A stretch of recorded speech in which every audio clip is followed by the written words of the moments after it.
the fuck up, samurai. We have a city to burn.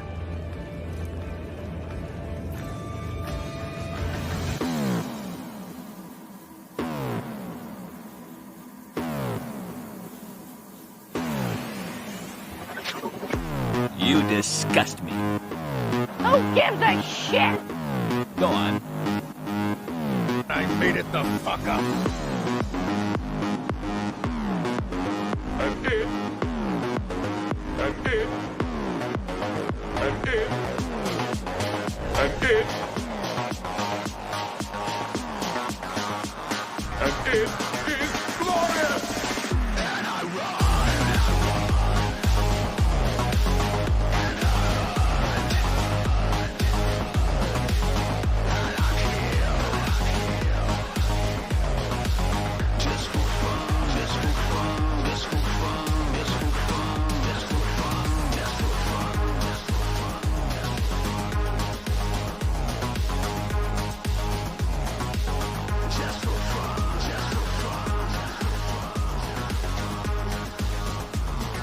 I'm sorry. I couldn't resist.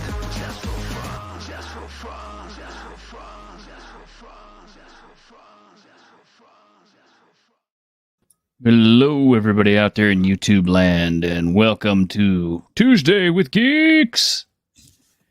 And today we have a guest. We have Immortal Rising of Aaron Z. Hello. Good to see everybody. And everybody out there in the audience, let's apply some peer pressure to Harmony Ginger so she comes on tonight. Harmony. Come on. Come on. All the cool kids are doing it. Hey, come on. Yep. Come on. Mm-hmm. It'll be fun. We'll have fun. I promise. We won't embarrass you too much. Well, we tried. I'm not saying we won't embarrass you. But Yeah. we won't embarrass you too much. Come on, look. Aaron found his way out of the dungeon to show up. That's right. Well, You- I mean, I'm stuck here, but yeah, I mean, I'm kind of out of it because of the internet. Yeah. We won't even make you put your makeup on or anything. So. I just wanted to say thank you for that earlier. You were like, he gave me the whole Rick and Morty, grab your socks, let's go kind of thing. So thank you for that t-shirt. I appreciate it. Aaron, You're welcome. Aaron, we gotta get going. Come on, the show's live. Right. Yep. Come on. We gotta go. We gotta. Yep. Don't make me drink all this by myself. Yeah. I can't love do Rick it and all. Morty. Let's go. All right. Well, while Harmony is in the back freshening up or something, because I know she's gonna come on because we're gonna keep bugging her. Gonna keep this up. It's not gonna stop. Well, like I said, I've got some show and tell. I know, but she doesn't want to come on. Let's not pressure her too much. We gotta pressure her. And we did. Oh no, Look, Harmony, come on. Our show look, isn't a drama show, but we still love you. You know that. T-shirt. I get the feeling that she's gonna last on this longer than Concord did. Ooh. Damn, that's a. Oh, excuse me. Ironcaster, I have to give this one to you. This is a. God damn! So that was a good one. Oh, and That was a good one. I haven't said it yet. What's up, Greg? Good to see you, man. What's going on? Me and Ironcaster were talking Midwest weather patterns right before the show. So and Greg showed up, and I wasn't able to say hello. So hello, good to see you, man. Yes. Welcome to the Midwest, where we use time to measure distance. Yeah, right. Just as a heads up, Greg, Iris Chronicles will be on my Friday night show. The Friday nights, it's at 9:00 on my channel. So 9:00 Central, 10 Eastern. And it's a pretty fun show. We just kind of, it's me, Jason Sandberg, who does Jupiter, a comic book, as well as Greg Wright, who does Soul Tack, another comic book. And we have like 3 topics that we kind of bullshit about, make a bunch of jokes, and then we talk with the guests. So it's a good show. You guys should check it out. Yep, I'll be on there. All right. And I think I caught you on another stream not too long ago too, Immortal. Yes, I've been busy. I think it was yeah. I was about to say, yeah, you've been running around and doing all the hype work, I think. Yep, there you go. All right. Well, we'll let you pitch today. I'm going to be hungry as hell because I didn't eat before this, but we're going to get through this. I mean, we could do an hour, and I have some cool stuff to start us off with.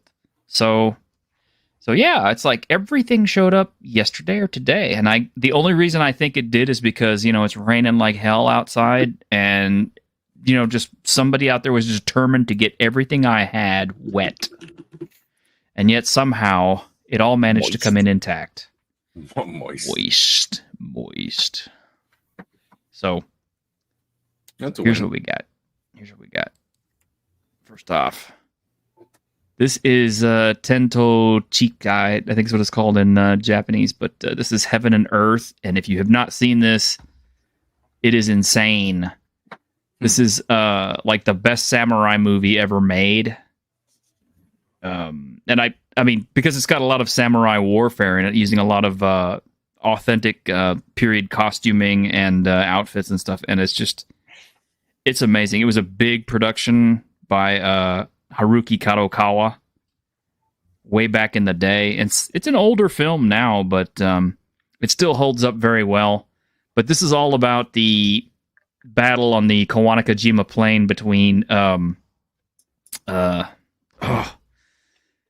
okay. Oh, geez, I can't remember these guys' names anymore. My brain is just hurting.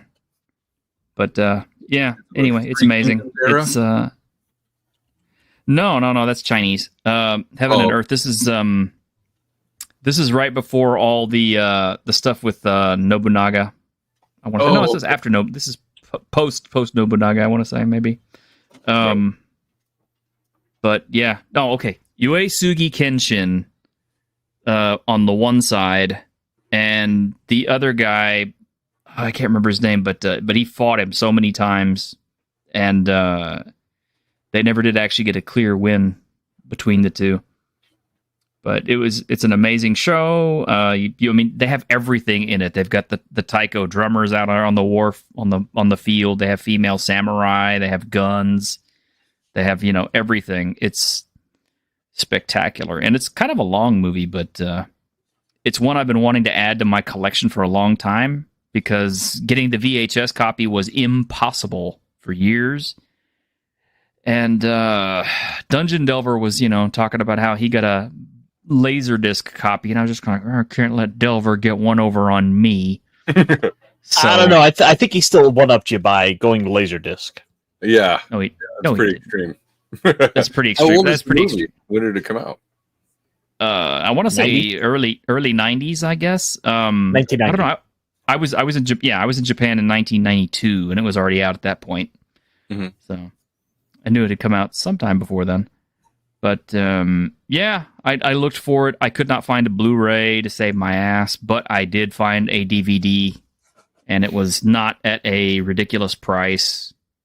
So this is definitely one you should add to your collection at some point if you get a chance, because it is amazing, and it's all subtitled. So, Raltz! Oh my god! We got a Raltz! Sorry, dude. I didn't see you back there. I was on my spiel. I bring Raltz on because going on. I did. Well, What's Raltz is what's the discussion? I kind of missed it. No, we're just Tuesdays are just pretty much our general bullshit night. Although in this case we do have a guest. We have Immortal Rising. We have Aaron C talking about his comic books. Nice to meet you, sir. Nice to meet you. Anyway, I'm just doing some show and tell for stuff that I got over the weekend. This came in. I know this is going to excite Ironcaster, but yes, Ooh. I got the new Sergeant Slaughter Mad Marauder character. And yes, the miniature is painted differently, and it has a file card on the back. I checked. Ooh, there we go. The figure's a bit of a rare win for Hasbro because they sure need those these days. Yeah, well, they got to take their wins where they can get them. But yeah, I got this because I collect all the Sergeant Slaughters because he was my favorite character back in G.I. Joe back in the day. Sure.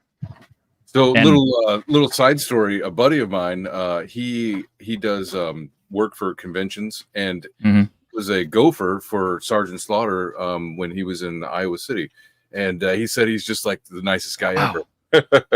He's super nice. Ran and got coffee. I've heard he is. Yeah.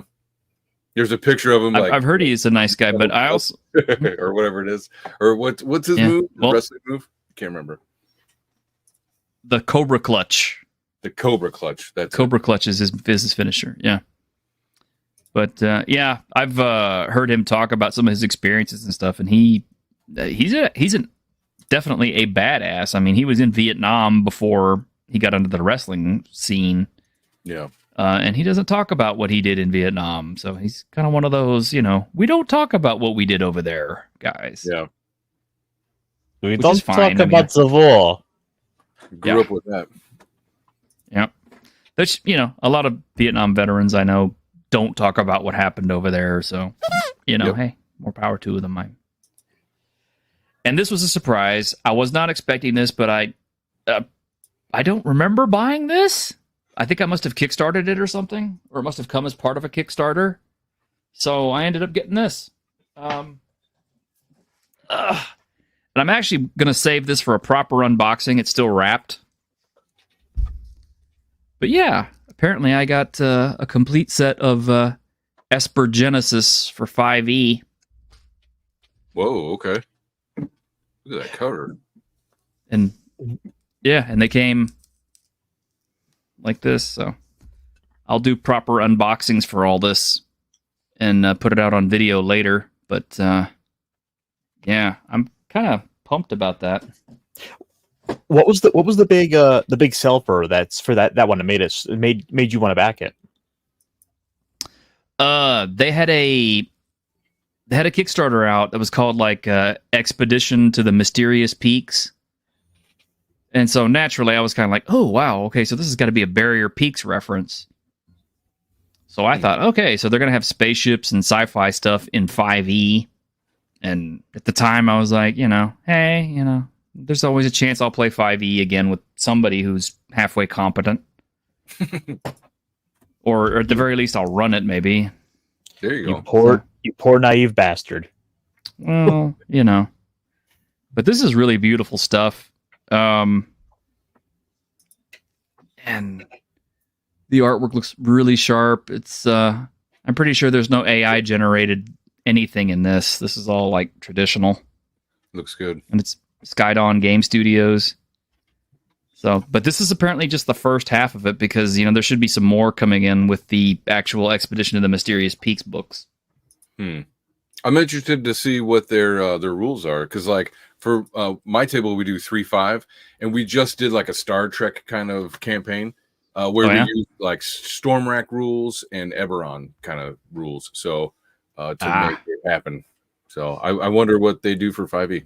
I know I'm kind of I'm familiar with 5e with 3.5, and I do have a copy of Stormrack and Eberron on my shelf over there. Yeah, because we used them. But yeah, I'm kind of excited. Like I said, I'll have to unbox it. Now, something I did get, and I haven't gotten around to my unboxing yet, but I did kind of take a look at some of the contents because I pulled down the quick start, is Dragonbane. Man, that looks good, dude. From my understanding, from what Grimm has told me, Dragonbane is supposed to be kind of like the offshoot of RuneQuest that was made in Sweden. Okay. It uses a D20 for everything, where, RuneQuest's basic system uses percentiles for the skills. It is a roll low system. So if you roll ones, it's called getting a dragon. And if you roll a 20, it's called getting a demon. You don't want to get demons in the system. And it uses a lot of advantage and disadvantage, kind of like 5e, which honestly, that's the best thing that 5e really introduced to anything, because it's really the only rule from 5e that I will take and use in other systems. And the only reason I like it is because coming out of 3.0, 3.5, and Pathfinder First Edition, you guys got to know that there was like so much plus stacking in those games. I mean, I got a plus for the skill. I got a plus for my raise. I got a plus for my attribute. I got a plus because I have a trait. I got a plus because it's a synergy bonus. And kind of why I'm disillusioned with Castles and Crusades, because like you get like +9, +12, +15 at some point, and it breaks the siege engine. Yeah, well, I don't know. Tabletop Junkie apparently uses advantage and disadvantage in Castles and Crusades, so he makes it work. That is probably the one that is like the one best iconic rule that came out of it, but also I think it's sort of a matter of they've kind of over relied on it within the system. Which one? Advantage disadvantage in 5e. Oh, where so much of the game just boiled down to you have advantage, as to avoid too much of the blow. They overcorrected there. It's called dumbing down. It is that too. But yeah, there's that. Dragonbane has a parrying system that actually works. It has an initiative system that's actually pretty good. Really? Because you can,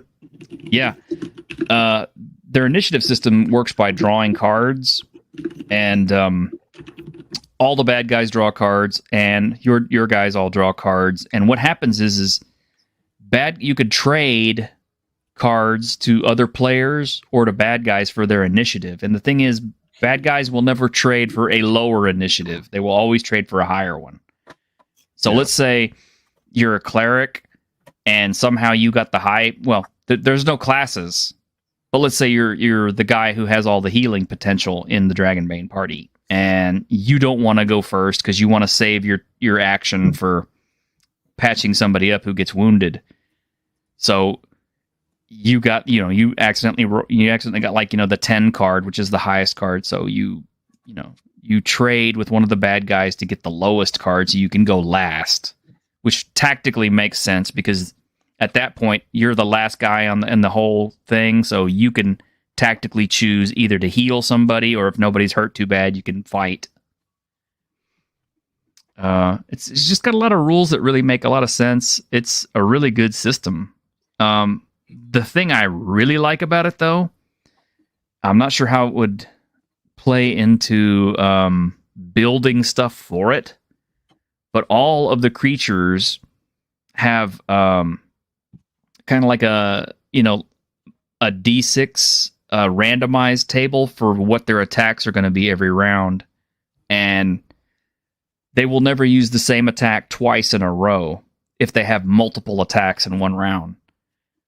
So, like, if when you're the GM, you're rolling dice, depending on which turns that the monsters are going, they can, do like attack 6, attack 5, attack 3, or they'll always default back to attack 1. So it kind of keeps the combats interesting if it's, like a major baddie. Like the Quick Start has a white in it as its main adversary, and that thing is nasty. It's just like you just can't kill this bastard no matter what you do. But I don't know. I like it. We're going to be playing it next week with Grim, so that's why I'm really boning up on it. And I had other friends who were excited about it and they loved it, and they converted over to Dragonbane from 5th edition. So that told me a lot. Yeah, that says a lot. Mm-hmm.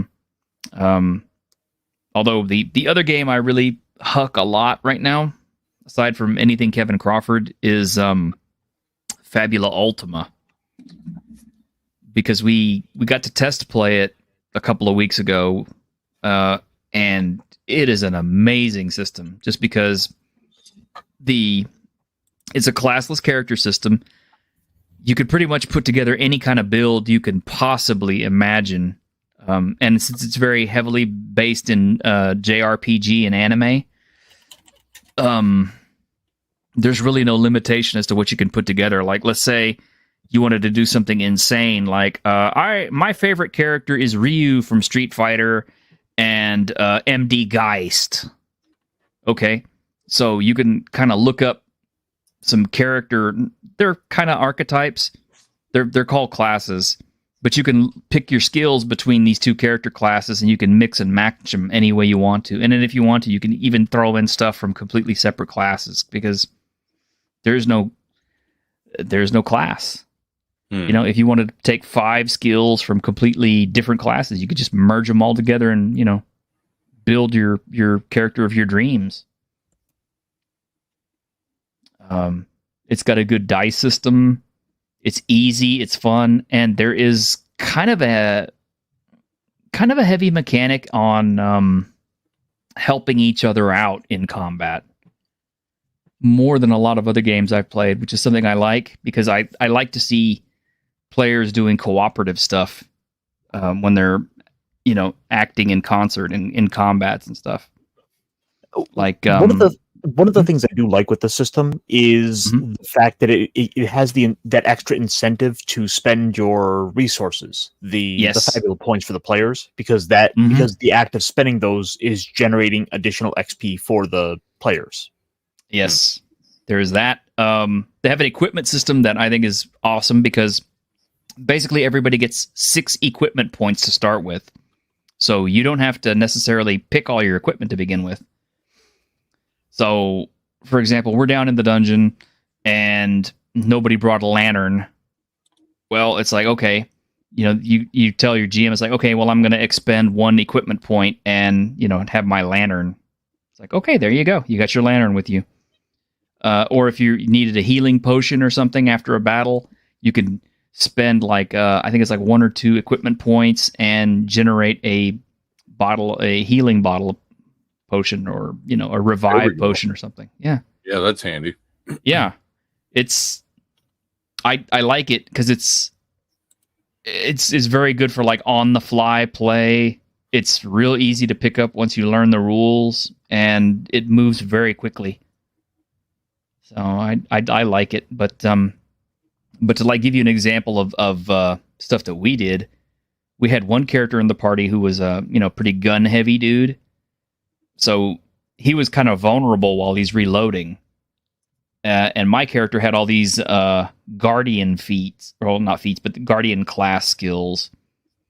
So what my character would do would be, if an enemy was going after our gunslinger dude, then my guy would either interrupt and take the hit for him, or block the blow or whatever, and just kind of act as his big old shield for him and the rest of the party. Yeah. But yeah, I really liked it. I want to see more about what we can do with it, because people are always coming up with all kinds of crazy new classes and traits and things for this. I mean, they have one there where you can become a secret kaiju, because because it's like your character is I think it's called like the secret end boss or something. I think is what the trait's called. Or the quirk. Yeah. So what happens is your character, after he takes like up to like half of his hit points in damage, suddenly hulks out and hits his second form, and it can be like whatever. It could be like, you know, like it could be like a full-on kaiju, because he gets extra hit points, he gets extra armor, he gets extra attacks and all this stuff for a limited time while he's in this secondary form. That's so cool. That's a good idea. Yeah, it is really cool. It's fun. And we were talking just last night, you and I, about some of the fan generated content. Like there's a class, and there's a class for the game that's basically the Street Fighter. Mm-hmm. It's basically Ryu from Street Fighter, and they have a Joker class that uses actual physical playing cards to generate effects every round. Oh, that's cool. Yeah.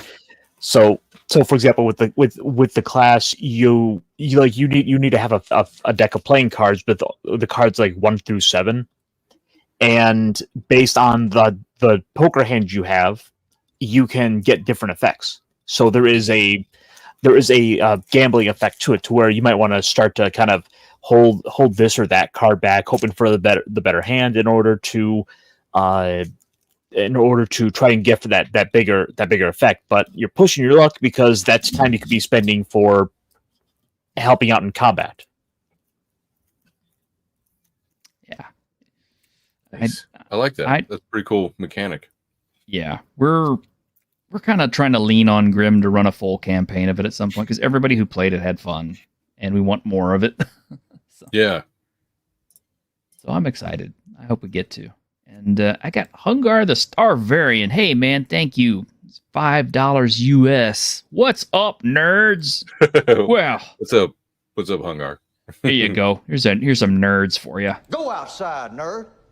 Get out. Go.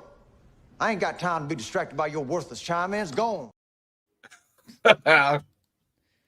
No, thank you, man. I appreciate it.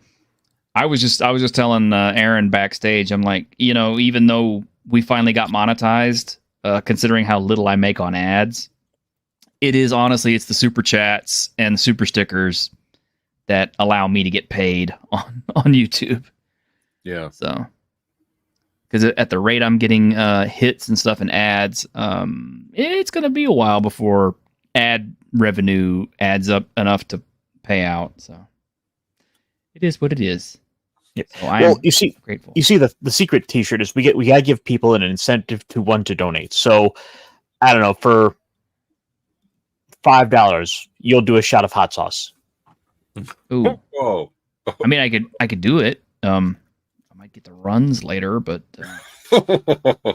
well, folks, if you want T-shirt to suffer, then yeah, come on.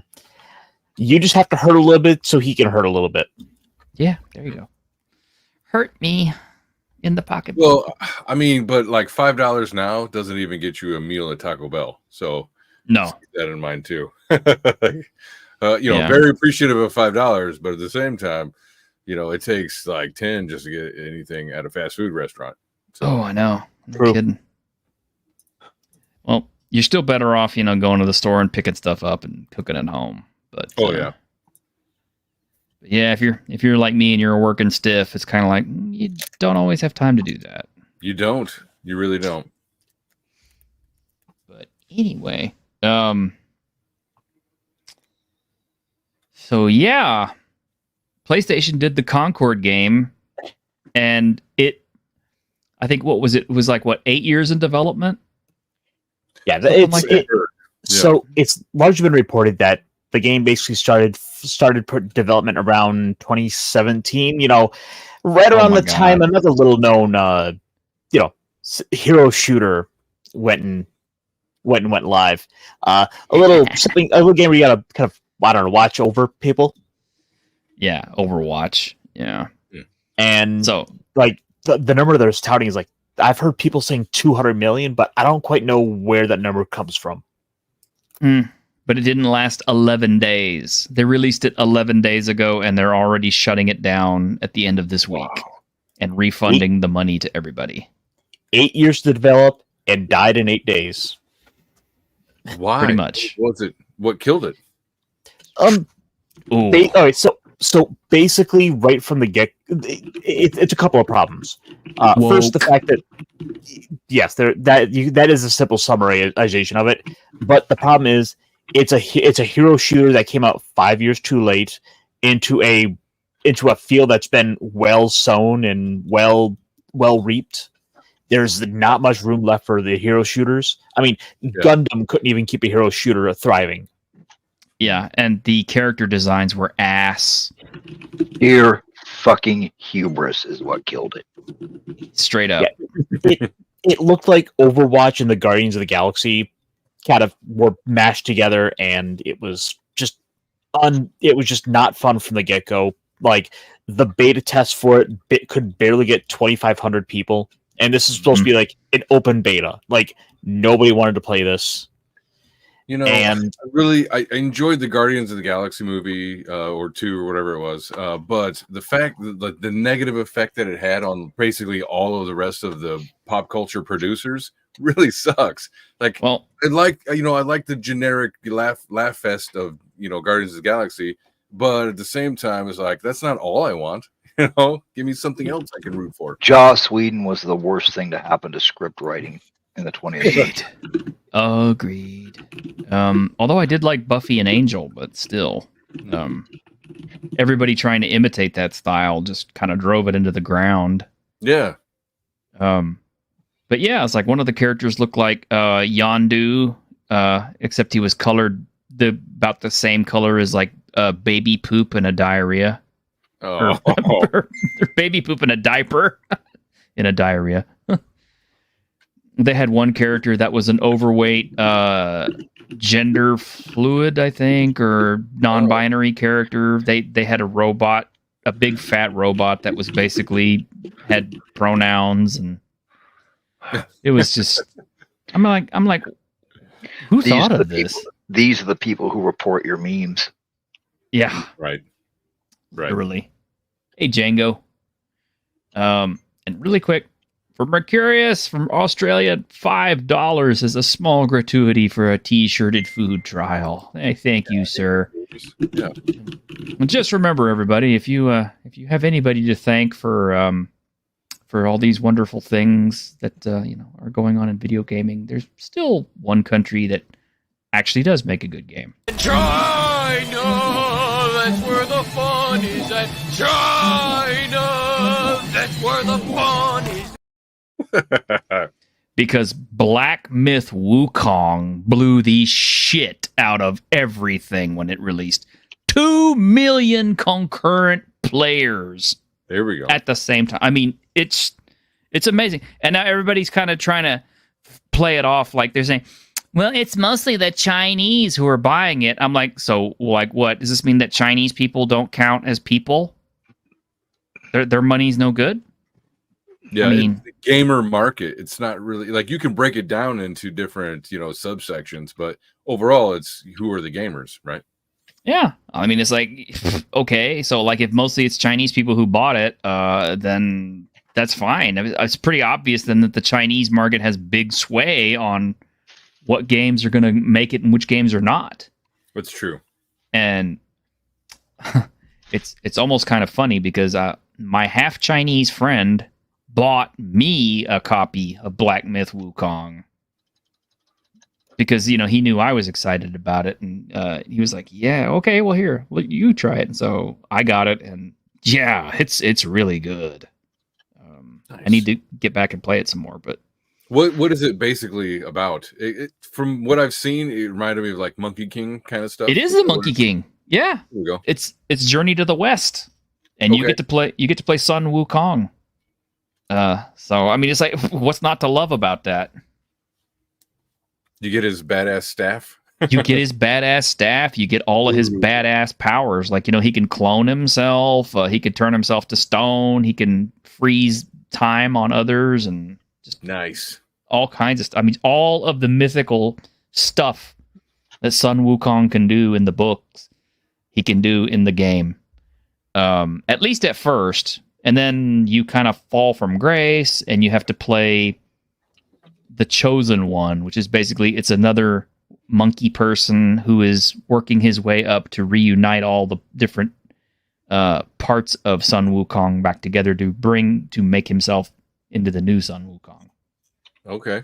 Very shamanistic. I like it. Yeah, I love it. So it's like Metal Gear Solid 2, where you don't play as Solid Snake, you play as the one guy. Oh, yeah. Jeez, yeah. Little bait and switch. Yeah. Mm-hmm. Undead Ramen. Hey, nice to see you, man. I hadn't seen you on here. Good to see you. I don't like single-player fighting games, but I watched some of the other night. It's beautiful. Yeah, it is gorgeous. It's absolutely beautiful game. And one of the cool things, too, is how much love that the developers took for this. Because this is not a big, huge gaming studio that made it. It's a little Chinese production company, and every single opponent, no matter how big, no matter how small, from the very first thing you run into, has got a big ass journal entry which describes them in their mythic manner, like their entire backstory, why they exist, what they did, and what part of the mythology they are of it. It's cool. I really need to dig into it and start playing it in earnest, but it's just I have had so little time here lately, and I feel embarrassed because I know everybody else is really enjoying it, and I'm so far behind on it. But that's okay. It's a Souls-like, so it's not like the challenge is ever going to go away. Right.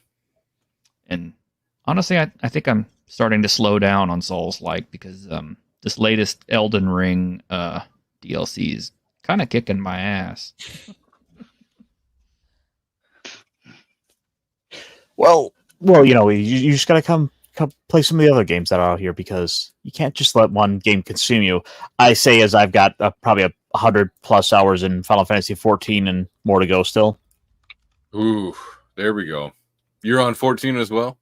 Oh yeah, yeah. Of course, it's like where else can I play a cat girl right now? I play and then I don't, and my son kind of plays and stuff. Mostly in the winter, like when I can't get out and do other stuff.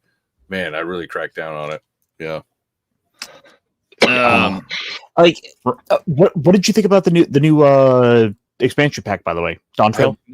I've not played it yet. So I'm at I don't know, I'm 80 something, maybe almost 90 on my main character. But my buddy who's played it since beta, he loves it. He thinks it's great. Yeah, he's like, everything's leveled, everything, whatever you say. He gave me like 2 million just because, I was like, all right, dude. That's thank you. Oh, I would say that's a down payment on a small house, but good luck finding one in that economy. Yeah, well, I bet. I'm sure. No, I love it. It's still a good game after this long. Yeah. Well, we got some other news on the gaming front. Apparently, Renegade Game Studios released the Gehenna War for Vampire the Masquerade 5th edition, which is crap. Don't buy it. But a friend of mine has already gotten it and has already told me how bad it is. Because he says apparently the deal is Cain basically controls all of the elder vampires through the blood, so they're basically all his puppets, and at that point I was just kind of like, you just lost me completely on this crap. Just no. I mean, I'm sorry, but I think Vampire the Masquerade kind of died after they got rid of Mark Reinhagen. Although I stuck with it all the way up to the end. But yeah, V5 it just keeps disappointing me more and more and more. I don't know how Grim manages to keep playing it, but I think what's going on there is he's in too deep to get out. Yeah. Well, that and I think the fact that it's easily accessible and it's current and it's what people can get. Also, if you look at the cover here, I think they had Grim model for it. That's a black man. Is it? Yes, that is a black man. I see the glasses, and only Grim has those apparently. True. And Ozzy Osbourne, but yeah, that was another big shitty point of everything that's V5 is apparently they've decided to take realistic photos of everybody and mesh them all up like this, and I don't know. I mean, Ralts, you have an opinion on this artwork? Let me look.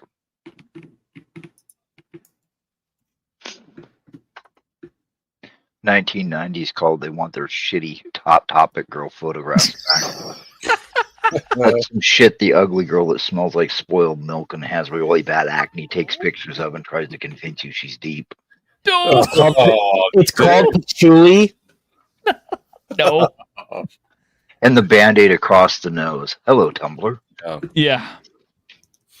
She smokes cloves, Because it's edgy.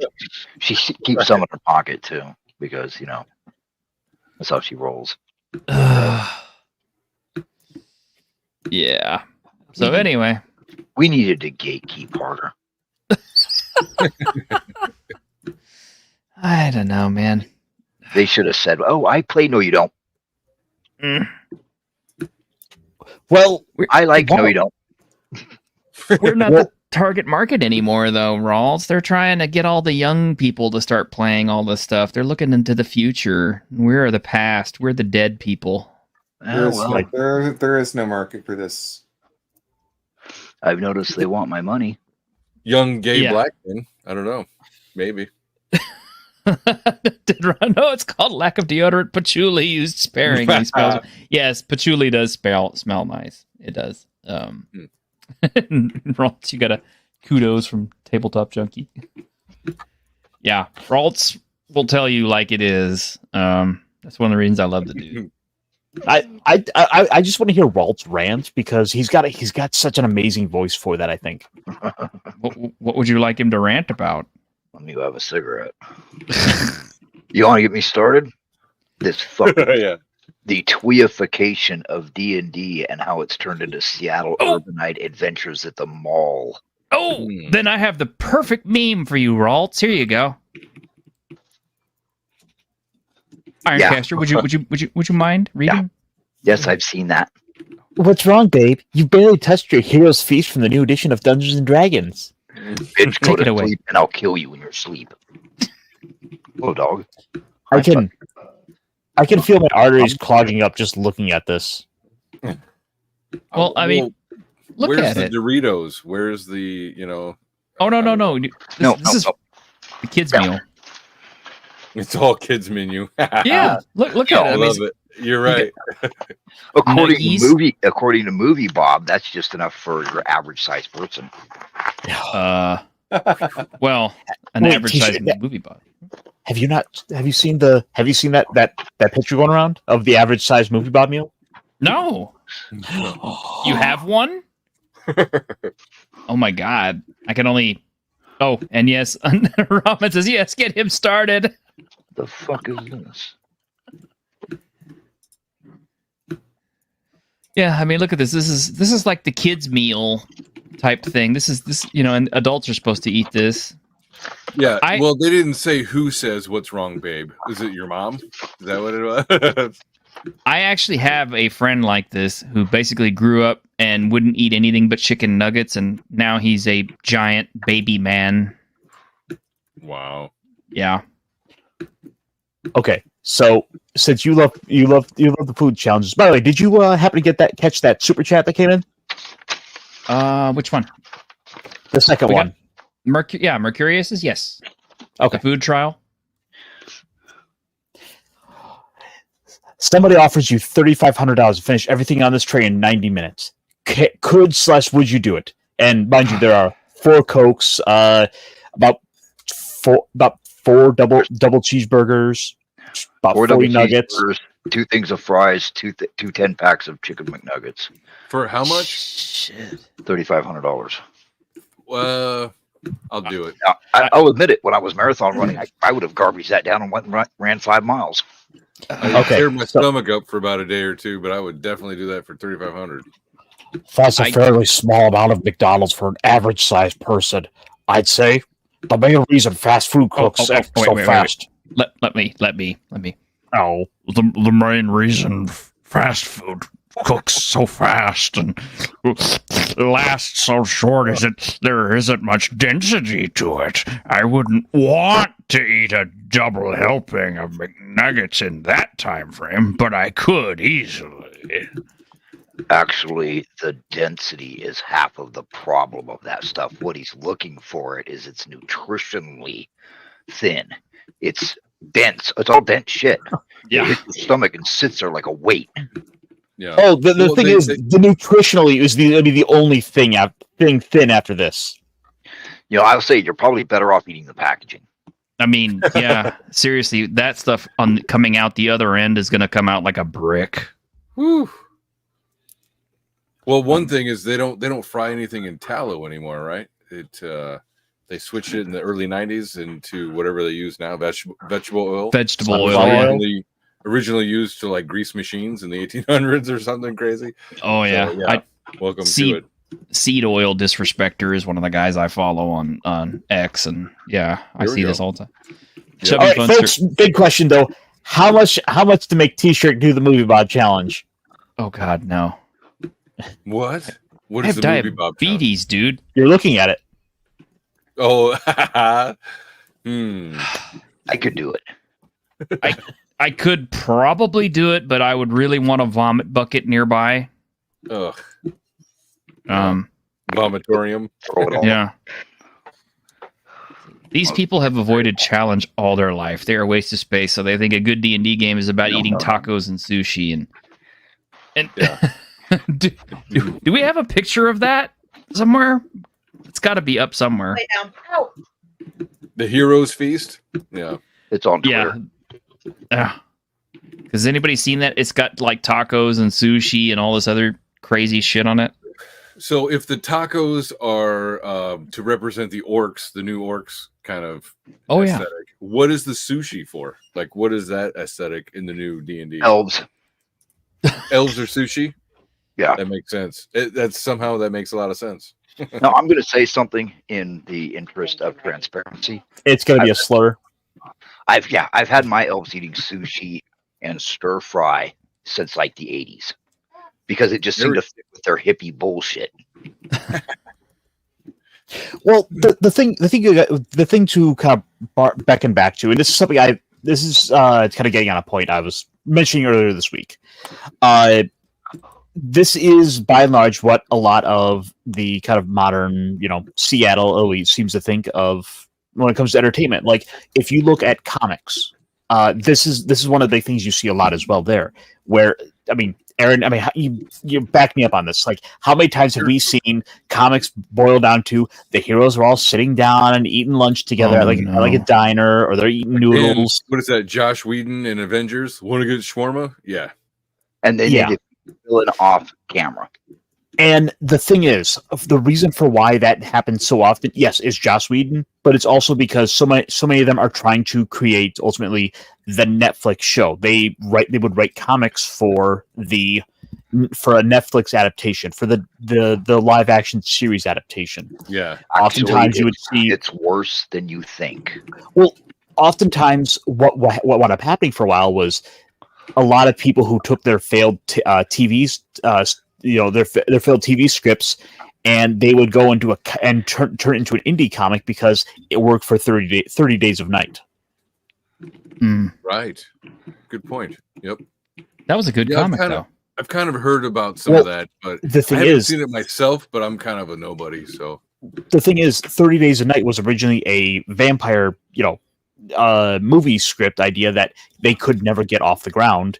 Well, they turned around and made it into a comic, and it proved to be a smash hit, and then it got optioned off to be a movie.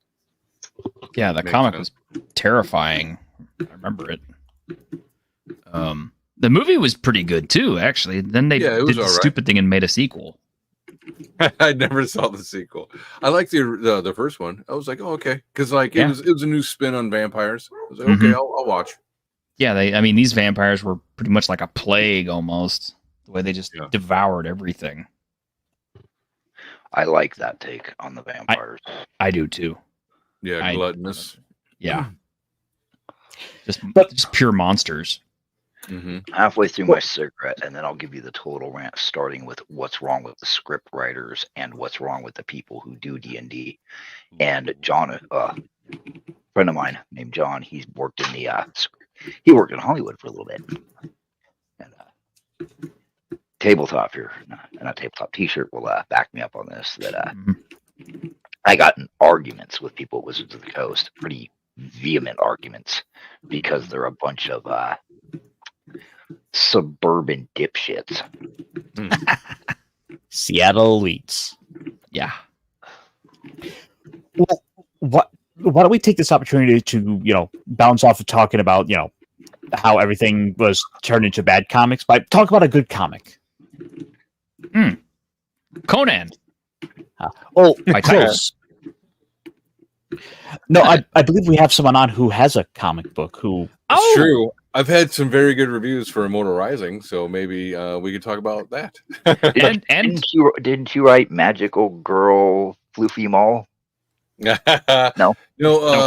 I bet you the upper middle class white woman would probably not enjoy Immortal Rising, but I don't know. I didn't put a lot of politics into it, so maybe. Well, the cool thing though is if I remember correctly from the last show you were on, Immortal Rising is actually based on your D&D campaign and your D&D campaign world. Yes, it definitely is. Yeah, and this is an event that happened probably in real time, right? In real life, about 15, 20 years ago. So something like that. And it was a major event. And yeah, I asked my table as I was kind of like putting together the story, as I was figuring out what I wanted. Do I want to do novel? Do I want to do comic book kind of thing? And unanimously, they're like, no, dude, you got to do The Calling. And so that's where I was like, okay, let's do it. And yeah, I don't know. I'm having a good time with it. So I think they were right. All right. Well, it looks like you're almost there, man. Pretty close. Yeah, I mean, I just started.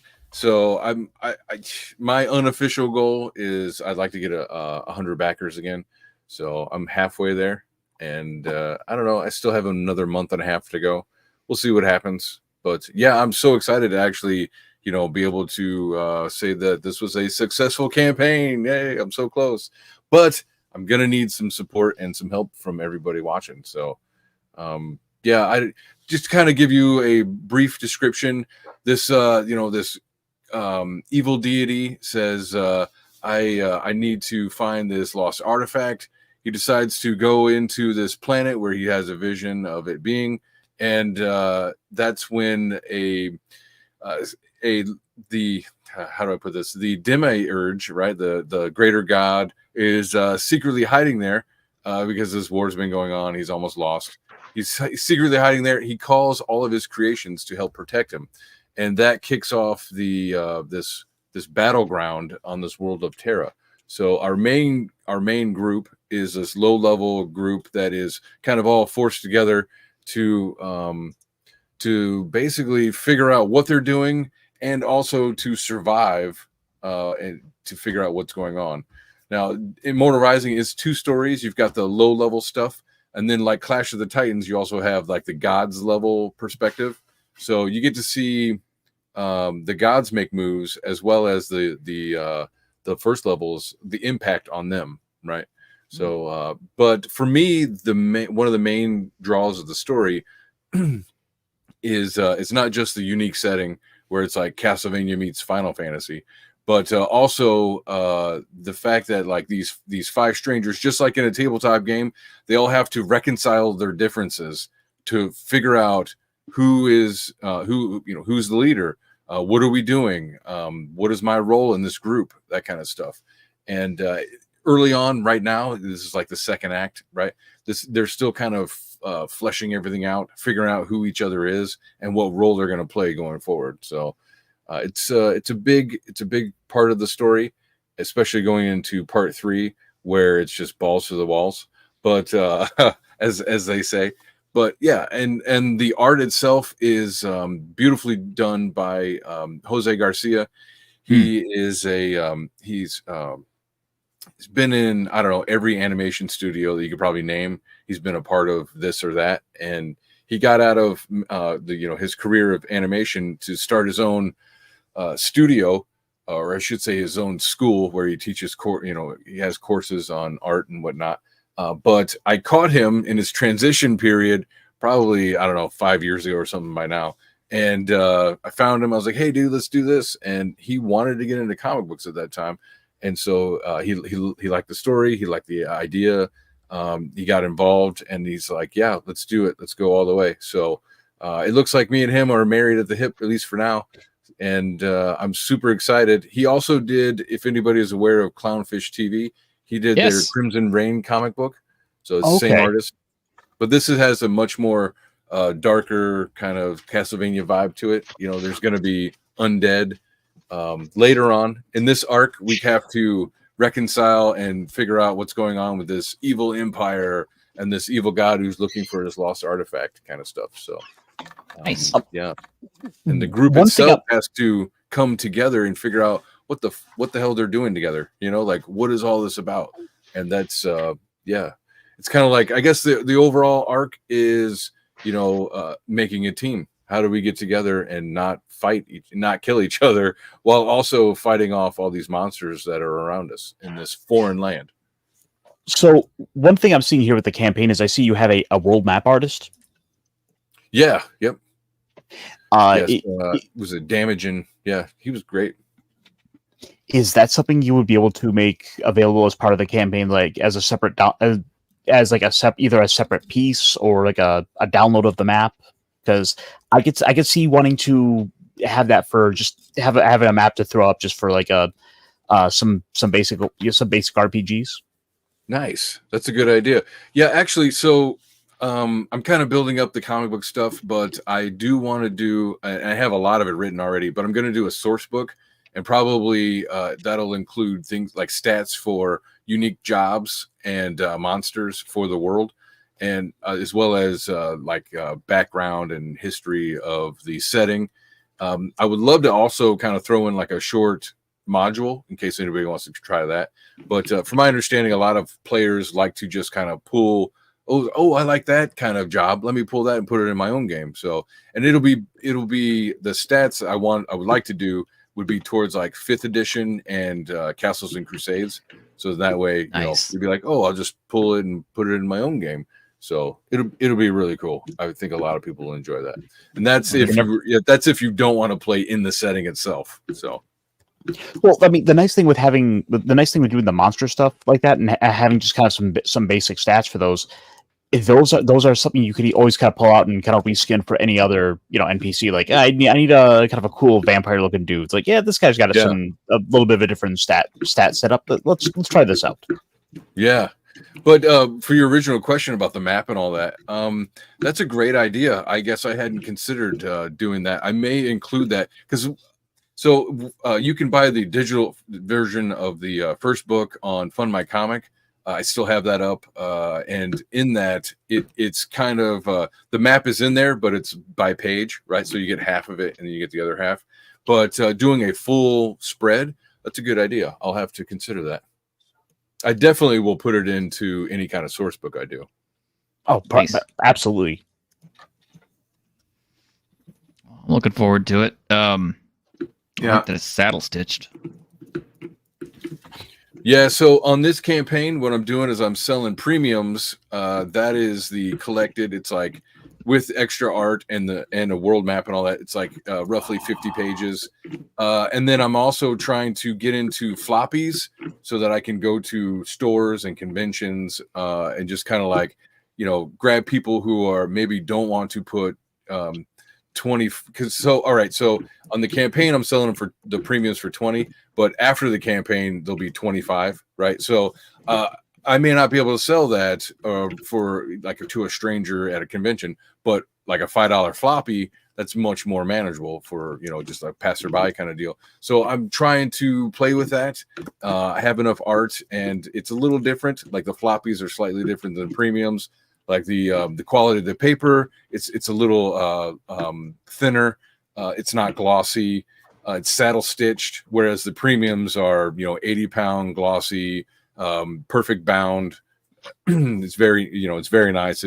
If anybody has, like, for instance, if you have the original, the quality of the paper and the printing and all that is just, it's top. So I have not had any complaints about it. You can see how thick it is, and yeah, look at that. Yeah, so it's really good quality. But with the floppies, it won't have necessarily all of the additional arts like character sketch stuff that is in the premium, but it will have things like next time on Immortal Rising, as well as like hopefully like QR codes to find anywhere that I'm selling. So it's more of like, hey kid, here's a free hit. Why don't you come get some of the real stuff later? Is what I'm going for the floppies. So, and then of course any kind of full collector, hey, I've got all this extra collectible stuff, which actually included on this campaign with the Everything Immortal box. I also have 2 side stories with me and Jose working together again. One was in universe, but not of the main story. It was featured in Anvil magazine #2. It's called Baphomet's Child. And that one was about a magical warrior who confronts a cult of Dracula. If you know anything about the history or the kind of culture of the world that they're on, Dracula's like a king of vampires kind of deal. Oh. Well, so I thought you were talking about the historical Dracula. I'm like, yeah, I wrote a 25-page paper on Dracula in college. Not Vlad Tepes. Yes, no, Vlad Tepes. I treat it as a title, right? It's a title of like a king of vampires on my world. And so, anyways, there's like a cult, these occultists, and this magical warrior goes in, fights off this, and in trying to find this girl that was kidnapped, this little girl, and finds her body, but her soul is missing, right? And so he has to go into the spirit world to try to track down her soul. And we follow him, and it's not as easy as he originally planned, right? Never is. No, right.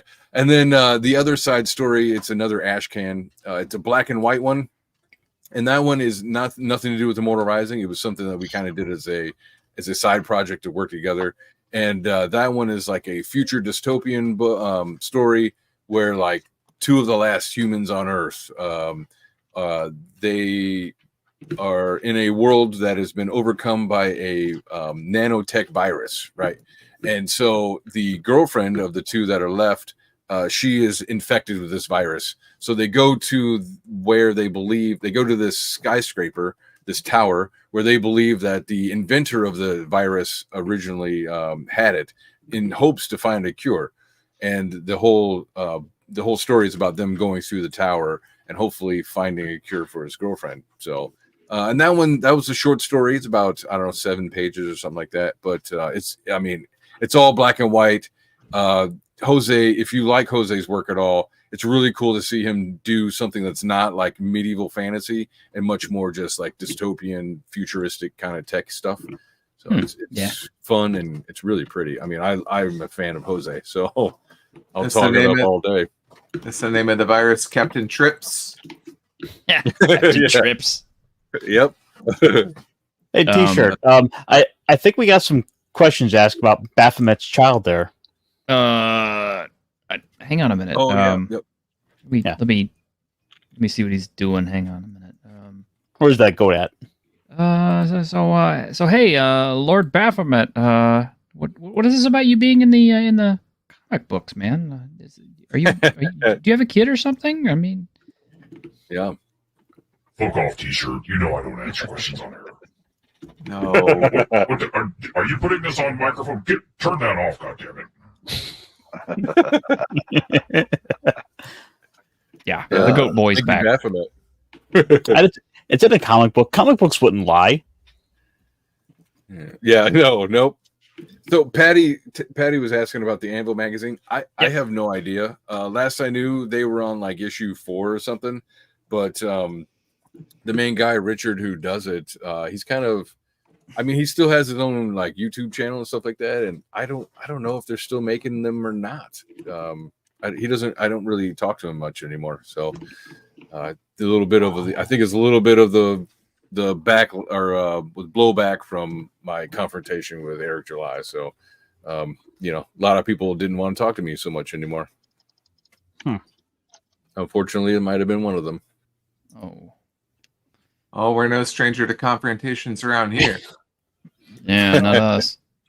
Yeah, let's just be glad you didn't decide to call this comic book a true Brownstein. Oh, God. Nuclear bomb. Yeah. The whole thing is fucking dumb. Yeah, that's a whole nother can of shit right now. Blowing up all over Twitter. It's a bloody hornet's nest. I've noticed it has to do with the fact he's publishing a book. Mm-hmm. He let that slip, and it's like John McClane says, it's always about the money. Mm-hmm. Well, yeah. I was not so enamored with some of the accusations that were being thrown around at people that we know and people that we like, and I figured he was just trying to cast this particular spell on everybody. Oh. Do you have that image of those idiots eating the hero's feast? Again, yeah, Ironcaster can pull it back up, I think. I do have another image that's really interesting. Has anybody seen? Let me find it. Where did I put that? Come on, I didn't erase. Oh yeah, here it is. Yeah, here we go. Anybody seen this one? Yeah. Okay, just checking. Don't know who it is. Look, you gotta get your exercise in before you enjoy the hero's feast. Yeah, you didn't recognize who that was, Brault? At the Blue Oyster. Oh. It's Pundit. I'm not sure I want How to do you know spell what the that? hero's feast means at the Blue Oyster, but that's fine. You know what it means. He's the creator of the edition. Yes, And yes, the OSR. He also Yeah. created the OSR. Yeah. For him. Yeah. Oh god. The whole OSR. It's like, I mean, you know, I like the OSR. I like the OSR people and stuff for the most part, but the infighting and the crab bucket mentality that some of the creators have really is pissing me off, because it's like, I mean, right here in the audience, we got OSR creators and stuff. We got Chubby Funster, and I've had him on the show. He's a great guy. He's done stuff for OSR, but he's also done stuff for Shadow Dark and everything else. Yeah. You know, had Patty. Patty does OSR stuff and other things. Thank you, Patty. Yeah. I mean, yeah, you guys should know about indie comics. Whew, you think it's bad in your oh, I So- bet. This is thank you for bringing that up, because that is something I have been arguing for years now. It's like there are days where I actually cannot tell which is worse, the RPG community or the comic community. Like they are both fucking toxic and awful as hell. They are. Yeah. Like, And, you know, it's Mean Girls. It's like just high Well- school Mean Girls forever. Well, it's like, you know, it's like, you know, Ethan Van Sciver got really popular and everybody liked him and was following him and listening to him. And then all of a sudden, you know, Ripa came out and started his stuff. And all of a sudden, everybody starts turning on Ripa. And I don't get it, man. It's kind of like, you guys are all indie comics creators. You should be pumping each other's shit up as much as possible in order to drown out the garbage flow that's coming out of Marvel and DC right now. And it they all shouldn't act be like hard. Zero-sum game. Yeah. I don't get it. It's just, Man, They've I'll always tell you, acted that way. I wish like the people with the bigger platforms would talk about all, you know, just talk that there's an actual indie market. You know, it's like, hey, why don't you go check out the indie market and see a replacement for all the stuff that we complain about? That would be so helpful in general for everybody who's constantly, oh, this sucks and that sucks. And it's like, well, here's like 5-10 different choices to replace what you say sucks, you know, and it'll be a creator who doesn't hate your guts. That'd be super nice. yeah.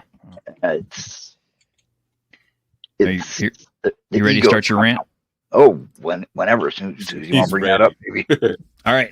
Here you go. All right. Now, the thing is what happened is you've got all these people who they don't actually want to be writing up tabletop RPGs. They want to use this to break into other shit. But what it goes to is the big problem with authors and script writers and movie producers is this isn't the 70s and 80s anymore, where these guys like went to the Nam or went to Korea. No, these are people who never left the suburbs, ever. And if you look at this, do you know why it seems strangely familiar? You ever notice it feels kind of familiar? Yeah. It's because it's corporate stock art. No shit, it is. If you look at it, you'll realize that is corporate stock art, right down to their positioning and everything. I mean, from the chick eating a bowl of top ramen that she heated up in the microwave in the back to the guy with the taco. Now, here's what I love saying on Twitter right now. See that crunchy taco wrap? Let me guess. Everybody's claiming, oh, it's Mexican food. Do you know when the crunchy wrap was invented, and who invented it? It's probably Taco Bell. Taco Bell, 1953. Because the Taco Bell invented it. original Mexican tacos are made with soft tortillas. Yes. They're soft. Yeah. They're the soft tacos. So, I mean, there's nothing wrong with, elves eating sushi. You can buy that. You could believe that. The curled rice and wrapped in river weed, You can believe that. Maybe probably bugs inside.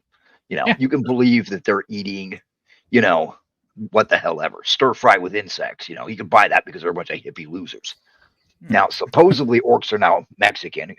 They're camareros, but that is not a taco you're going to find medieval anywhere, because it's deep fried, and they didn't deep fry shit back then very often because the amount of cooking oil and the amount of fuel. And then, so then you look at Miss Top Ramen back here. I mean, holy crap, could she be a bigger Asian stereotype? Okay, all she needs is a coolie hat and a sign that say miso sali. Okay, that's all she fucking needs. It's ridiculous. Look at her and look at the orc's tusks. They just come jutting out of her mouth like she's got a pair of chopsticks in her mouth. This is literally corporate art that somebody retraced. That's why it feels off. Plus, I don't mind all this shit together. A pumpkin, fine. In my world, you can use pumpkins to lure in kobolds. A kobold will drop his spear and quit chasing a kid and run over to tackle the pumpkin and yell, mine, mine, mine. And he just walk him and beat his head in. Why? Because they use it. They like gourds. They'll fill a gourd full of bees and huck it at an adventure. And none of this is a problem separate. But you bring it all together and it's like, okay, they cast Heroes Feast. Well, this isn't that heroic. I mean, we've got cooked lobster tails. We've got a giant leg of some giant bird who is now stumbling around with one leg, wondering why the gods have cursed him so. We've got pumpkin soup. We've got a brass teapot. We've got sushi. We've got rice rolls. We've got a shish kebab, for fuck's sake. Now, I'm fine with shish kebabs. City thing. Poke, poke, poke here. That'll get you copper. But it's the fact that every single piece of artwork you look at for D&D 5e and beyond is all corporate fucking art. And it's because they have no life experience. See, they are from suburbs. They went to college. Then they got this job. They've never actually traveled the world. And if they did, they stayed to the tourist sections where you just have the same shit in every fucking country. I'm surprised there's not hamburgers, and French fries. I really am. Like the one over there with the hamburgers and pizza and shit.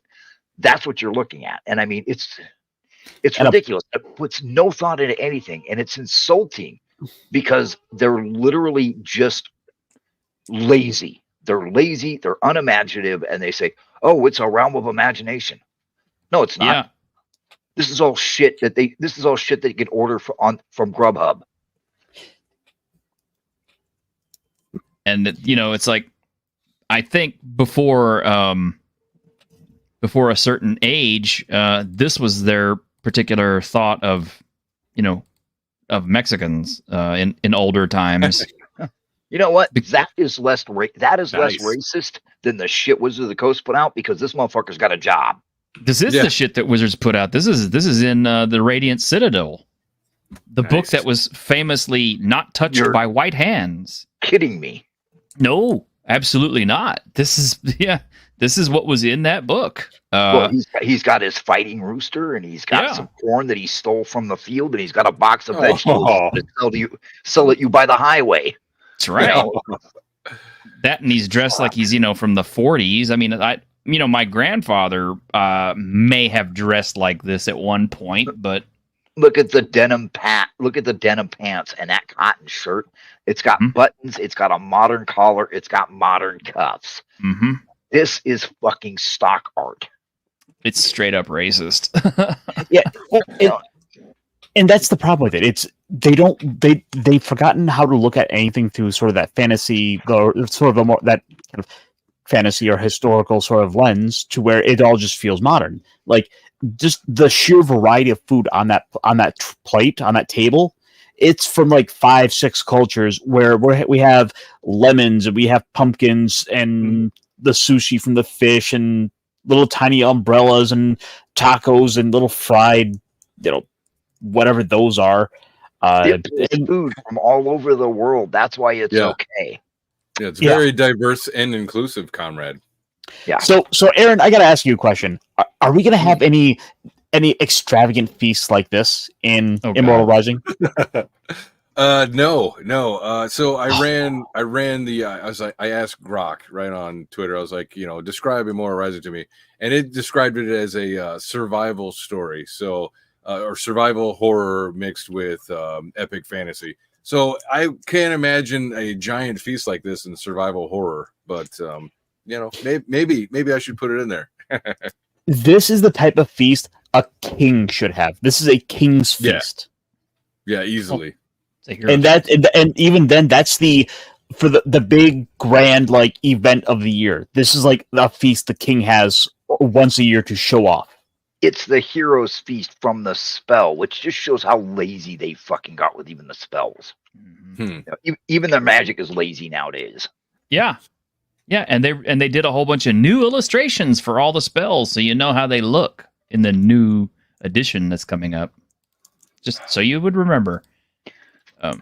And I don't know, Ralt, have you seen these particular pieces here too? These are also from the new book. Let's see. There's if you show me the orcs hanging out at Pride Rock.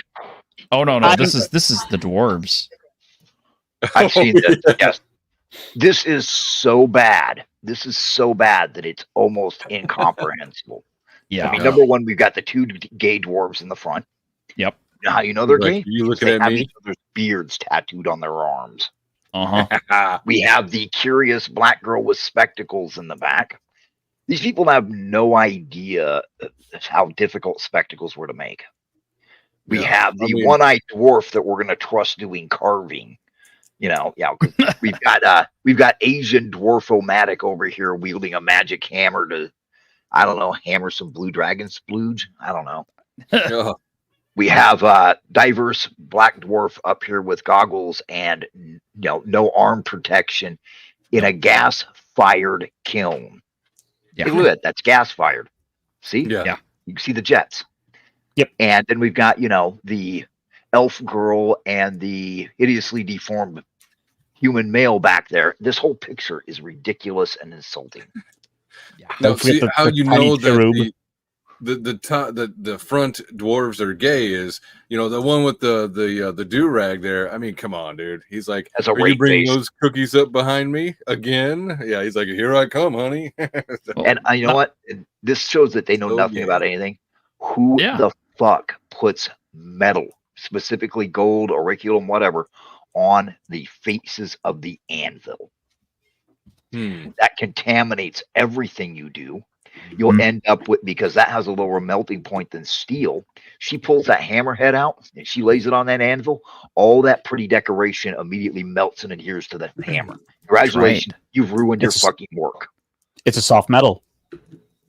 Yeah, it's a soft metal with a low melting point. It's just there's a cat in the forge. Mm-hmm. Yeah, that's a good way to end up in the forge. Not to mention on the perspective of the hammer hitting on the anvil and all that is off. I don't know if anybody else can see that, but and plus this other guy is in an environment where you have not to mention hot sparks, tools, metals, and other stuff like that with bare feet. Yes. Well, he's wearing sandals. Assistant's not even paying attention to the hammer hitting.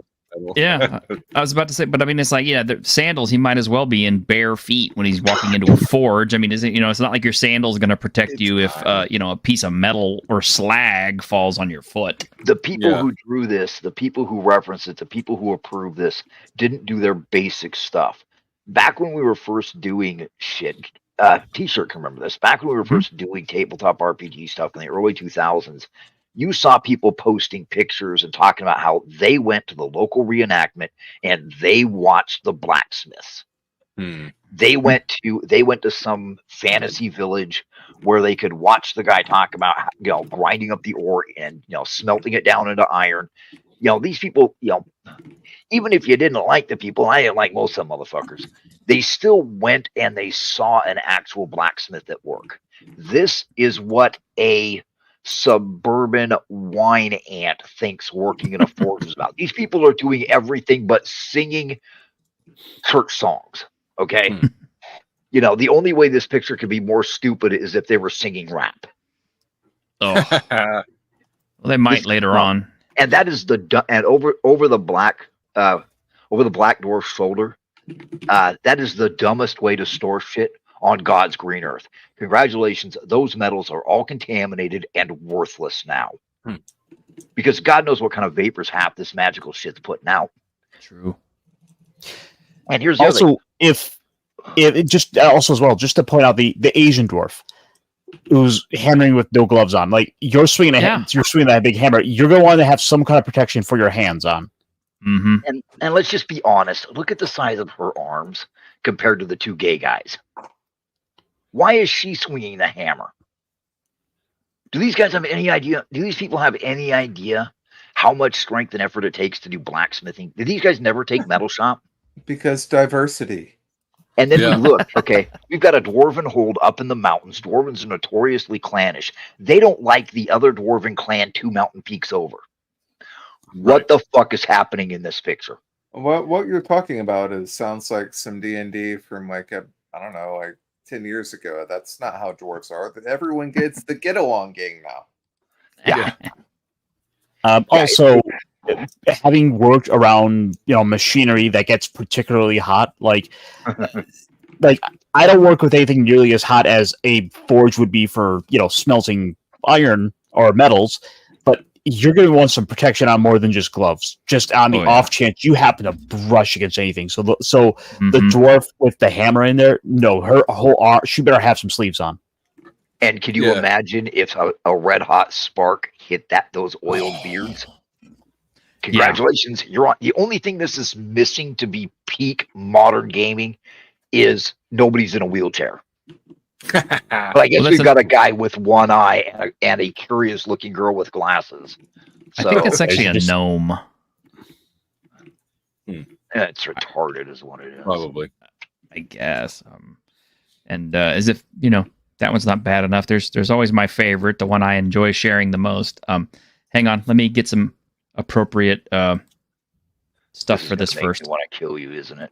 It is. You're totally going to want to kill me after. It was messed up that it was the chick dwarves that were doing all the manual labor, though. Like, notice that these people have no idea what kind of effort it takes to do anything at all, ever. No, they've never been around a foundry. Well, they've never even done. They've never.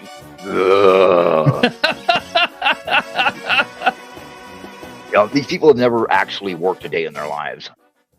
Now, what's funny is this is a real location. I can't remember. I think it's like in Arizona or New Mexico. But looks like, number one, I half expect to see an ICE patrol car pulling up.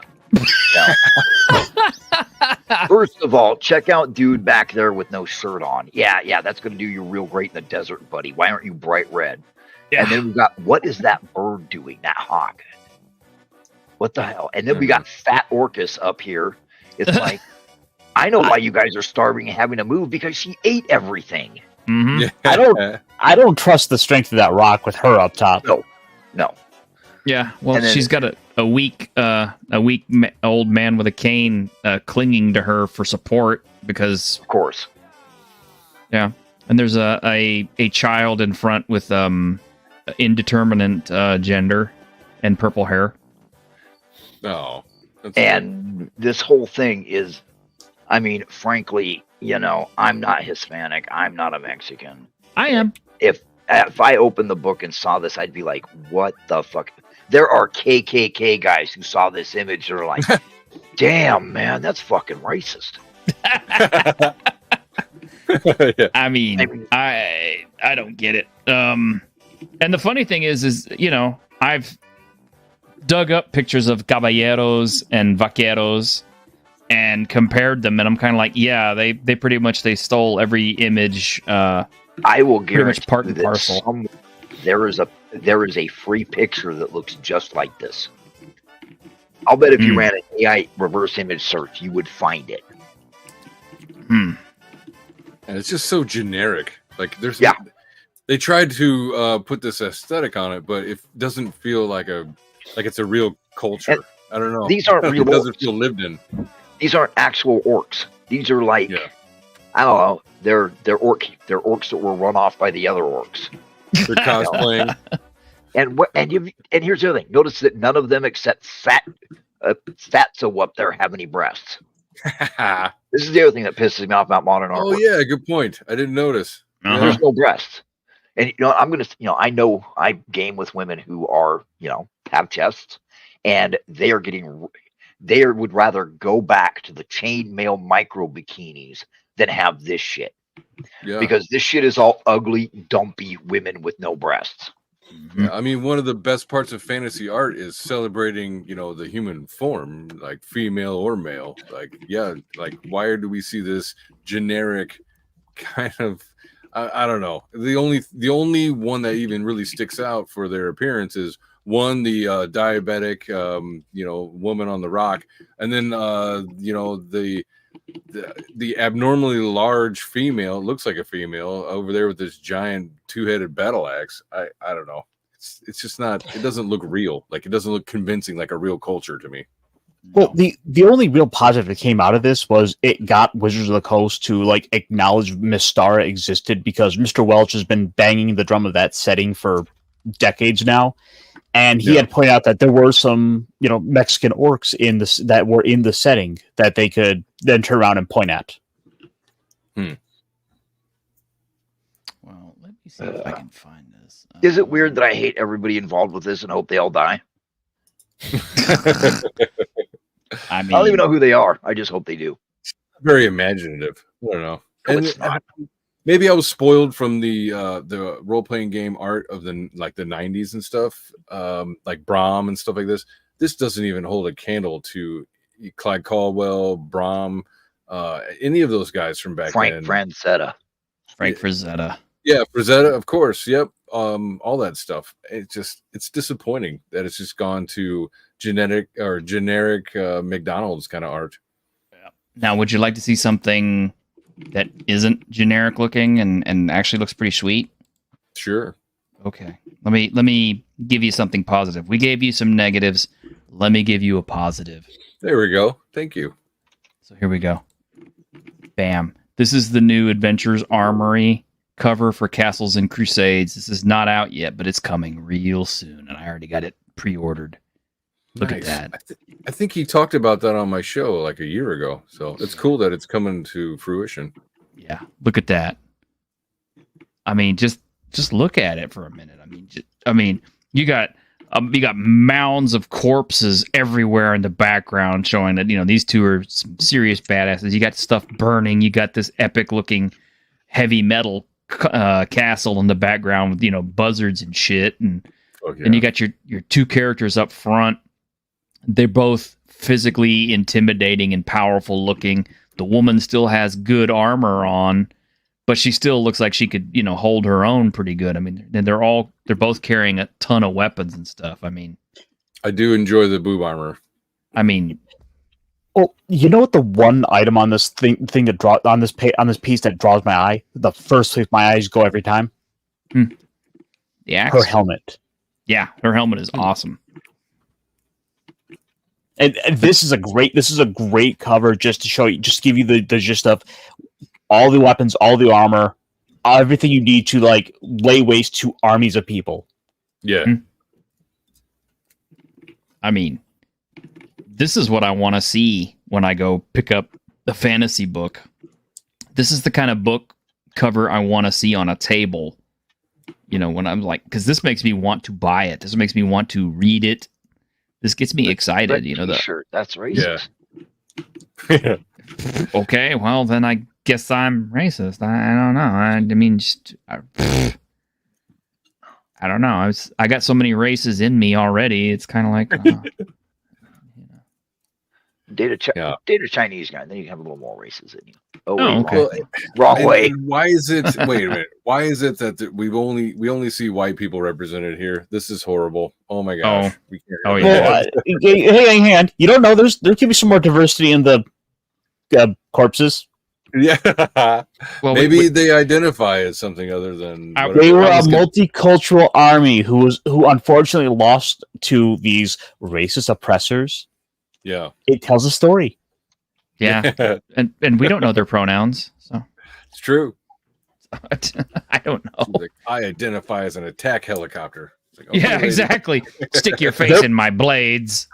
Their pronouns are was/were. Yes. But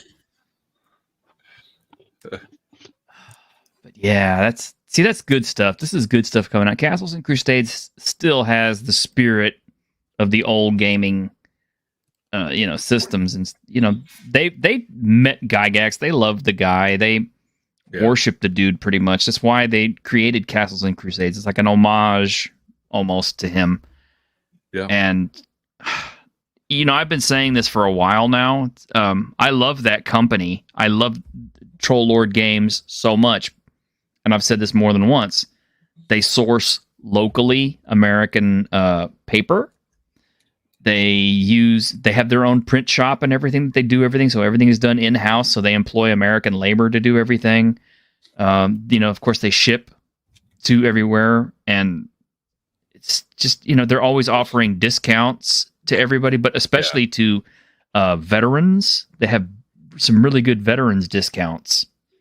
So they are a true blue American company. Whereas if you look at Paizo, if you look at WotC, where's all their shit printed? Can I tell you? It's China, that's where the fun is at. China, that's where the fun is. That's right. Well, and maybe I'm remembering it wrong because it's been a while since I talked with him. But hey, what's up, DM Blackwall? So he said that they had worked with Gygax, and Gygax had was a part of Castles and Crusades, and it was kind of like the last of his legacy and the last project that he was really working on. And they're very proud of that. So I think it's great. I'm so glad that they are, such a strong presence in the role playing game kind of scene. Yeah, I honestly wish they had been the stewards of Gygax's legacy and not Wizards of the Coast, and who just wants to erase them. Yeah, Gygax and anybody else involved with TSR or anything like that. They just want to slap it. They would just want to slap it out, bring it, kind of dust it off once every about decade or so to slap it on a new edition, and try to cash in a couple more books.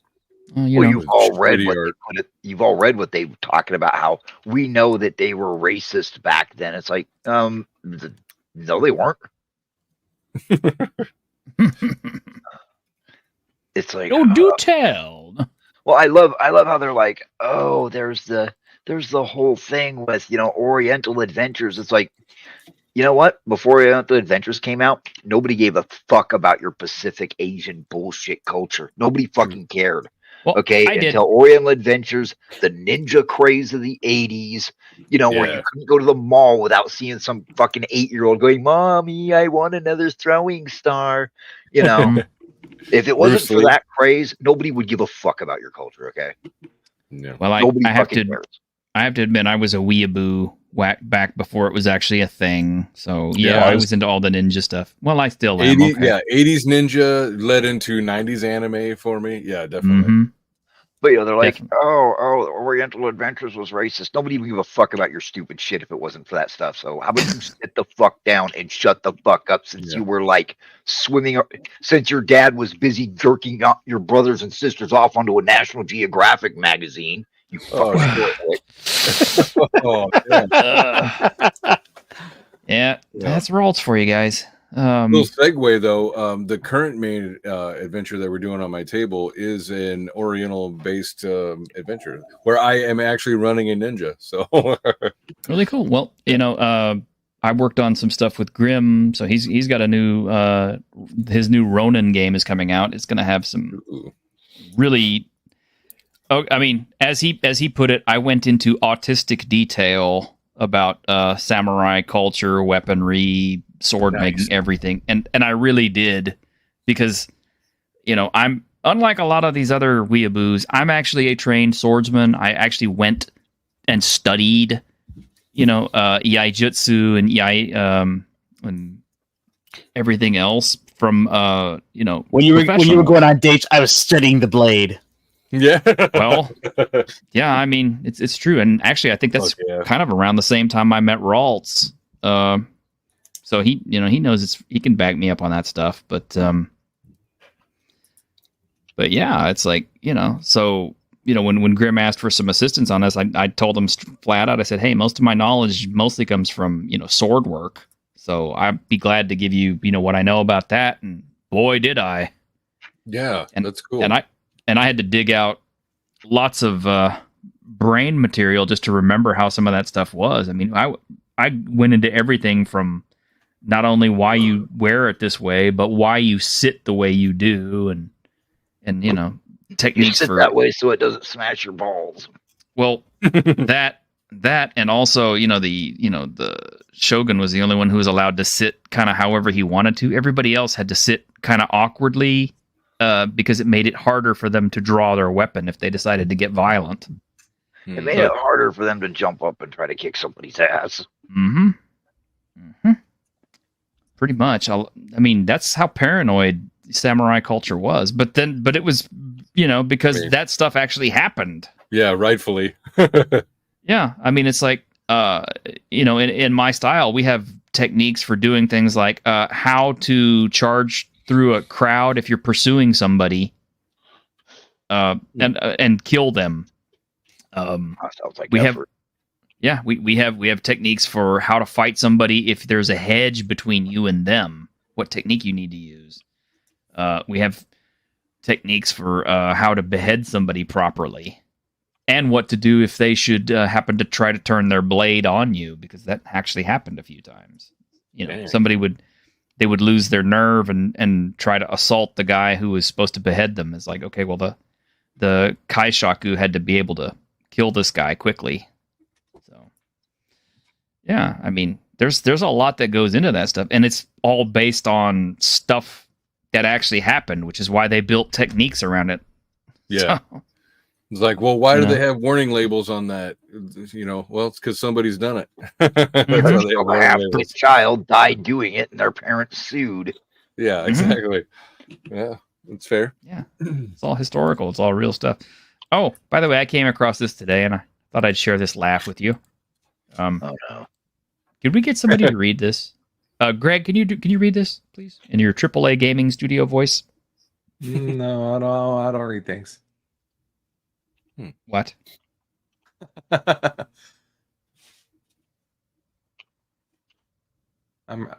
What is this? Who is this? Oh, I see. Yeah, it's from Johnny Moneybags, the CEO. Yeah. Can you do it, Johnny Moneybags, or do I need to do it? You do. Okay. Fine. I don't read things on command. Greg, you're such a disappointment to your mother and I. Dear gamers, with a heavy heart, we have to announce that we have just laid off 130,000 people. This will not at all impact the release of our 37 promised DLCs this year, because our skeleton crew of 1 artist and 2 programmers can handle it, according to our executive of staff. We know this is hard to hear after we announced that we've made more profit than a small country last month. But you must understand, this is for the best of our studio. Please do not look into my recent purchases, 17 cars, 3 yachts, and an exoplanet. Yours truly, Johnny Moneybags, CEO, every AAA studio. Oh, shit. Yes. Yeah. Thing is, that thing about the 37 DLCs isn't very inaccurate there either. Like, I can think of a couple games that have gone and done that. Conan Exiles, Fallout 76, Fallout Payday 2, Tekken, Skyrim, Red Dead Redemption. The famous one, Rockstar. Oh, well, if you're counting like if you're counting expansions, or if you're counting what do you call it? Paid DLC add-ons and stuff like that from their market, yeah, then definitely Skyrim and Fallout 4 fall squarely into that,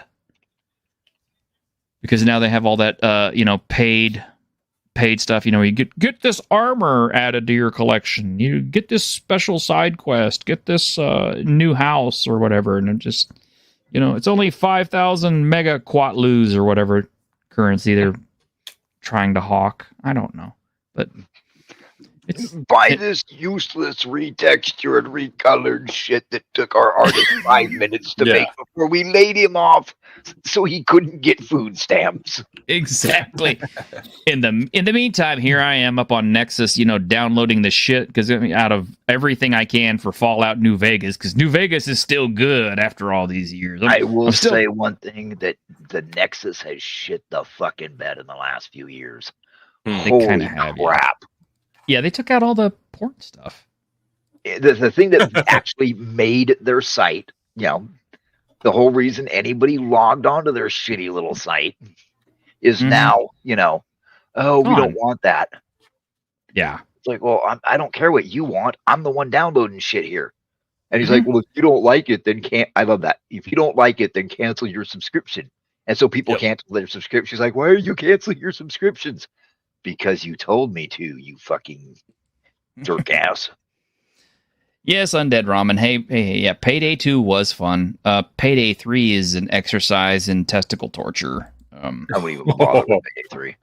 Yeah, Payday 3 is basically like trying to break bricks with your flaccid penis. But oh shit, that sounds fun. Yeah, exactly. Anyway, you got to have my buddy Chris Fisk from Infinitel Comic on. He worked in the video game, I guess, as a career for 10 years or something like that. Yeah, he went to Japan. He went to Japan for like a year and did a bunch of notes for was it the last? I just forgot. The one where like you play as like they had the Black Samurai in it. They released it as well, so he went there, he built up this whole lore Bible that had nothing to do with Black Samurais or whatever, and it was going to be, you actually get to play in that environment, all this stuff. They took it and they basically threw it in the garbage, and they put out what we got in the end. Oh. Yeah. We had heard a story about that someone will rant about that shit. So you should have him on. It'd be a good conversation. We totally should have him on, because that game in particular is one that I am looking forward to skewering with great glee at how bad it is. I mean, the fact that they had a Torii gate as the entrance to a village. I'm like, are you stupid? Yes, they are. No. They're worse than stupid. They're ignorant and proud of it and think that 30 seconds of looking online makes them experts more than you. Yeah. Just wiki that. Just wiki that, yeah. Well, in any case, we got people who need to drop off, so it's a good time to end. We're already way past our time on this anyway. It's almost a 2-hour show, which is kind of a return to form. But thanks for hanging out with us, Aaron. And yeah, thank you. I appreciate the time and opportunity. You're welcome. And this Saturday, Raltz is our featured guest on the Weekend Geek. So nice. we get to grill Raltz and find out all about him. Why I like him so much. Nothing special. Yeah, sure. You do. Just suffer a head. Just suffer a head wound and you'll be fine, baby. The man is literally, he's like a cyborg. But all right. They want to put more metal parts in me too. Thanks in for any the case, show. All right. In the future. We are. Good to see you, Greg. I'll see you Friday. Yep. I'll see you Good later. to see you guys. Thank you. All right. Y'all take care, and thank y'all for hanging out with us. Yep. Later, guys.